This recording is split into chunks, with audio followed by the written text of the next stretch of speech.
எனக்கு ஃபஸ்ட்டு ஜெயிலில் தான். எப்போவுமே கைதிகளை வந்து சிறைக்கு வந்து நைட்டில் நடக்கக்கூடாது. ஆனால் என்னை வந்து என்ன பண்ணுறாங்கன்னா நைட்டோட நைட்டாக ஏழுக்கு கூட்டு போய் உள்ளே போகிறாங்க. எனக்கு சுடுகாடு மாதிரி இருக்குது, 10 பறி கொண்ட மாதிரி இருட்டாக இருக்கு போகணும். கைதிகள்லாம் அங்கங்கே அடைச்சி வச்சுருக்காங்கல்ல, ஒருத்தங்க பாடிட்டு இருப்பாங்க, ஒருத்தங்க கத்திக்கிட்டு இருப்பாங்க, பேசிகிட்டு இருப்பாங்க, ஒரே சவுண்டு. மத்திய சிறை கடைசி பிளாக் 9th பிளாக்.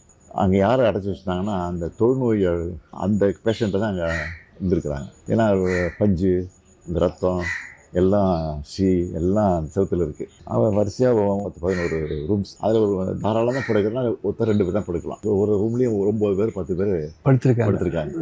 எல்லாம் தூங்கிட்டு இருக்காங்க. நான் உள்ளே போன உடனே தெரியாமல் இருட்டில் ஒருத்தர் மீச்சிட்டேன் கையை. யாருன்னு பார்த்தா வீரமணி.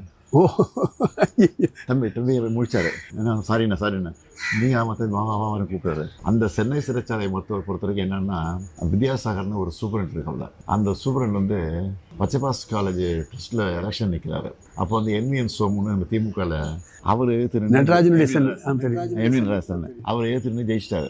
அதில் அவருக்கும் அது மிஸ்ஸா கைதிங்கிறது ஒரு நாளைக்கு 40 ரூபா 60 ரூபா செலவு பண்ணணும். ஒரு கைதிக்கும் ஃபேன் போட்டு கொடுக்கணும், பெட்டு கொடுக்கணும், கொசுவரை கொடுக்கணும், பேஸ்ட்டு கொடுக்கணும், ப்ரஷ்ஷு கொடுக்கணும், எல்லா ஃபெசிலிட்டியும் இருக்குது. ஆனால் எந்த வசதியும் கிடையாது. 9 பேர் வரிசையாக படுக்க வச்சுருக்காங்க. யூரினுக்கு ஒரு பானை, குடிதண்ணீருக்கு ஒரு பானை பக்கத்தில் இருக்கும். அந்த மாதிரி அது சில யூரின் பாஸ் ஆகி ஃபுல்லாகி வழியும். ஏப்பா, ஏன்னா 9 பேர் படுத்துருக்கோமே, 9 பேர் யூரின் போனதுலாம் என்ன வருது? டார்கெட்லாம் காலையில் தான் எழுச்சி போகணும். 2-3 டாய்லெட்டாக இருக்கும். அது ஒரு 10 நிமிஷம் திறப்பாங்க. அதுக்குள்ளே அந்த 100 பேரும் போயிடணும். அந்த மாதிரிலாம் குடும்பம் இருந்துச்சு.